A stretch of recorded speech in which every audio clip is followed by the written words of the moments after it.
Hello, and a very warm welcome to episode 38 of the Gita Decoded. Today we will be looking at chapter 10, the Yoga of Manifestation. If you have been following this entire series, you will know that Sister Denise has been sharing with us her understanding and her experience of the Bhagavad Gita, the text, as well as her spiritual experiences. Sister Denise, thank you so much for being with us yet again. Thank you. I notice that this chapter starts with God expressing his concern for Arjuna's future. And the last two lines read, "Which I shall speak to you who are beloved with a desire for your welfare." Sister Denise, the two things that come to mind is God calls Arjuna beloved, which is very sweet, very, very sweet indeed. And also that it is implied that if you do not care about tomorrow, none of this will be of interest to you. What is the message that Arjuna is receiving from God as far as this stanza is concerned? I think that Arjuna is being grown up, from being the confused man, and he's being prepared to be the great king, And so he is extremely cherished by God, because God has found in Arjuna someone who truly loves him. After all, why are they together in the chariot on the battlefield? Is because Arjuna said, I want you.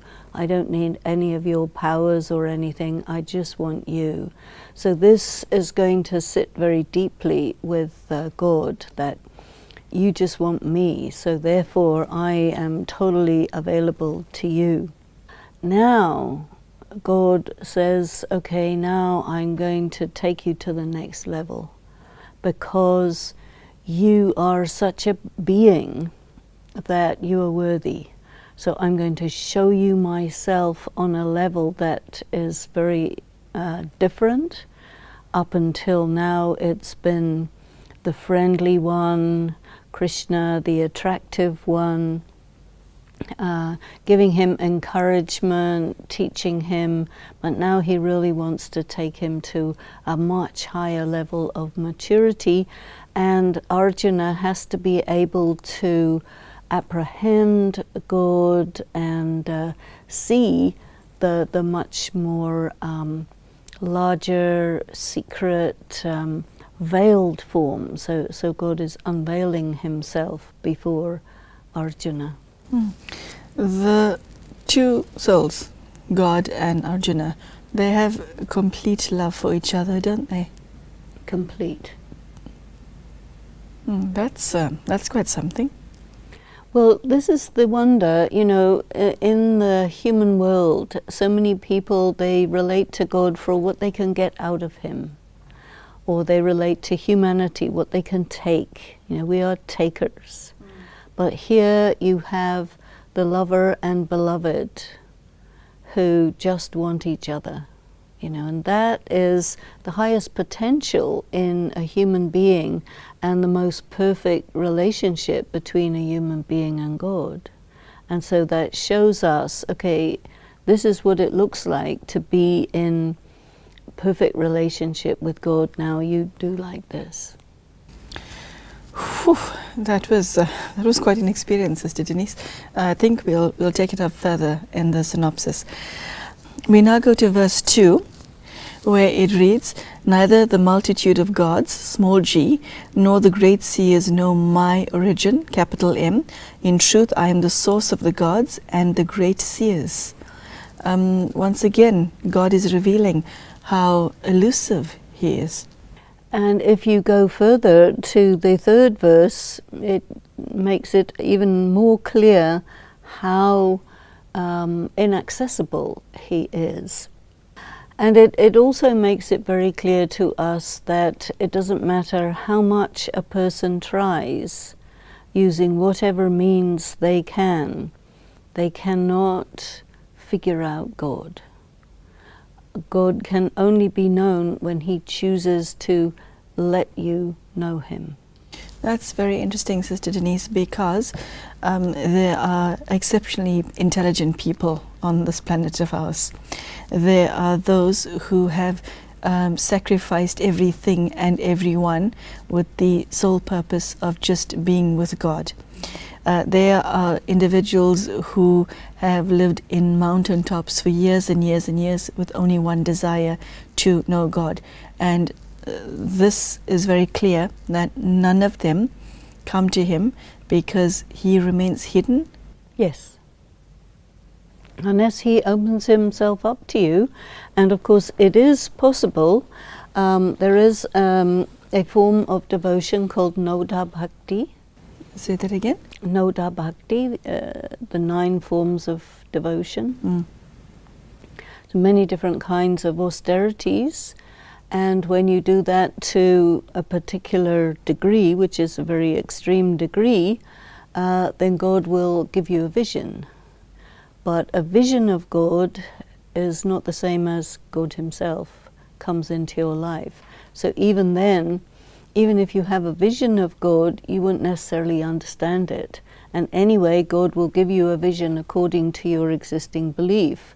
So if you believe in God as one particular demigod, and you get a vision of that demigod, it will verify for you that yes, that demigod is God, but it isn't. Sure. Okay. Sister Denise, on that note, loving God, a human being loving God, it's not a one birth thing, is it? It's an eternal thing, isn't it? You can't just say, I will love God in this birth only, and in my next incarnation I'll love someone else. Well, you see, as you go through life after life after life, definitely you will come into connection with beautiful human beings who you will love. And that is a beautiful thing, but then it distracts you away from God. So, you know, you have your inner life, you have your relationship with God, then you have your relationships with people. But definitely it happens, especially as you go further into the Iron Age, and you have these stories, you know, Romeo and Juliet, some of these various different wonderful stories of lovers and beloveds where a human being becomes everything. And then, of course, that's going to eclipse God. And in fact, even perhaps one of the reasons why celibacy is so important in Raj Yoga is that, you know, you have turned away from God towards some beautiful God-like human being, and now you have to turn away from all human beings and turn towards the one. And so what I think happens is that the residual love that you have had for human beings will take the form of a veil between you and God. So I think the level of renunciation of the attraction to attractive people gradually progresses, so that ultimately there is no human being who can draw your attention. One of the practices that we have in Brahma Kumaris Raj Yoga is that if you see somebody who has brilliant intellect or perfect virtues, always remember who gave them that, so that it doesn't deviate you away from God. Because if somebody has a brilliant intellect, well, they got it from God. If somebody has a beautiful face, a beautiful character, it originated in God. So keep your attention going towards God. There are many distractions, aren't there? There are. You know, there's attractions and repulsions, and the mind is pulled by those things. And when the mind is pulled into an attraction or a distraction or a repulsion, then it's not focused on God. So we have to be neutral about everything, dispassionate about everything.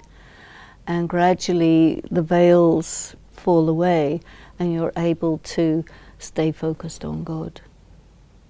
I now want to move on to Shloka 4 and 5, where a number of virtues are mentioned. The first question, do all virtues emanate from God? All virtues present in human beings, do they all emanate from God? The way I see it is this: God is called the ocean of virtue. And so all the virtues are contained within God, and God is the giver. So I would say that it's as if God planted a few virtues in a few different people, and they're seeds, and then our duty is to cultivate those seeds and make them manifest. But I think definitely it is correct to say that all the virtues originated in God, and they are, present in His children, part of His legacy to us. What I find particularly interesting about shloka number 5 is that it starts with the words non-violence, impartiality, contentment, etc., but non-violence. Now, when we meet Krishna and Arjuna at the beginning of the Bhagavad Gita, our good friend Arjuna is armed to the teeth. Okay, and then he realizes that his arrow might land in a family member, and so he becomes despondent.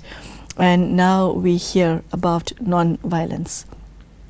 Okay, it is something that has confused scholars for many a century, because there's a war which involves violence, and then there's God, who has to be non-violent and who speaks of non-violence, and he's encouraging his non-violent son and friend to war. So bring all of that together for us, because it boggles the mind. Even within Brahma Kumaris, there are people who come, they're in the military, they're in the police, and they have this question, I'm armed with my pistol, my truncheon, my Kalashnikov, whatever it is, and I have a duty to protect the country or to ensure that there is peace in the civil arena. And so the instruction that will be given to them is this, shoot in remembrance. And the karma of that is? See, you have a duty. If you're in the military, you have a duty to protect your country. And there is a difference between performing military activity according to the rules of war and then the frenzy of violence. Which is taking the law into your own hands. Yeah. If you are getting caught up in the whole process of violence, which actually is anger, it's a vice, and you are really going beyond your duty, then you cross a line, you see. And so I think that this is what is being said, that violence is a passion, and you have to perform, like if you take the example of martial arts. The martial arts is military, but you cannot be in any kind of state of passion, otherwise you'll make a mistake. Because you cannot judge properly when your intellect is clouded by the passion of violence. And people who perform an act with weapons that is dispassionate is not called violence. You see what I mean? I mean, even with your tongue, you can do an act of violence by saying something really cutting to somebody. There's a violence. And you'll do it because of a motive of passion. And you'll hurt somebody badly with a word or even a look. Tell us more about non-violence, and I understand what you said about people in the military and police, etc. But for somebody who's not involved in a profession that involves violence, and personally, what is God's message about non-violence to Arjuna? if you go to the description of a divine person, a deity, God with a little g, they are called ahimsa paramo dharma. That means non-violent of the highest dharma. You see, so non-violence means that all of your passions are restrained and subdued and controlled. You see, so you have power, and do you abuse it? If you abuse your power, that's violence. If you can contain your power and use it correctly under every circumstance, that would be non-violence, I would say.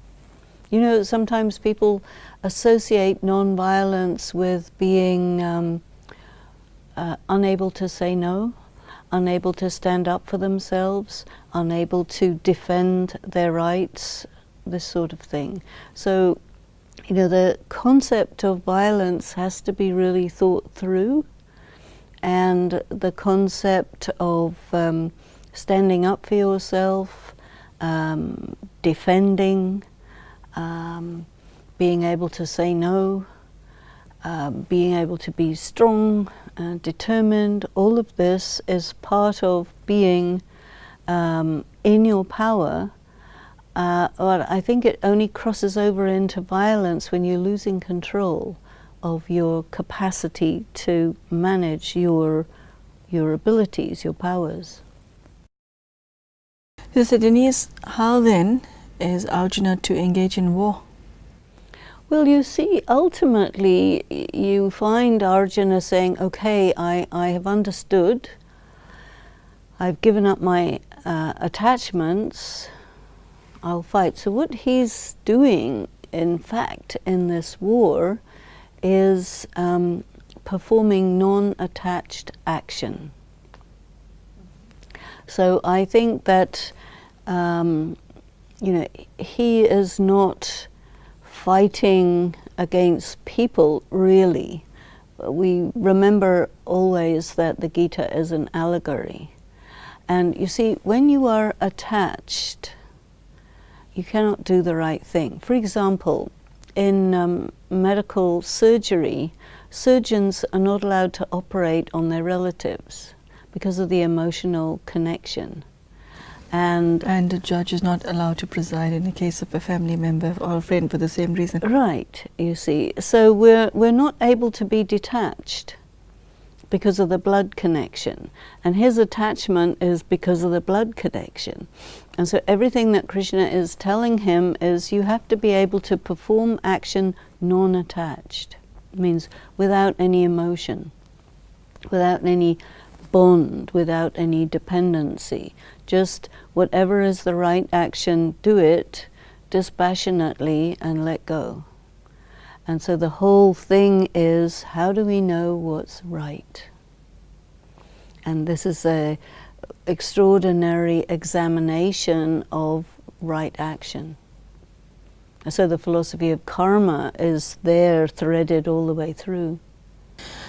I would now like to go through shlokas 7 through to 9. And what I find interesting about it is that what is contained in these 3 shlokas is that God is saying, to understand all of who I am, you need yoga.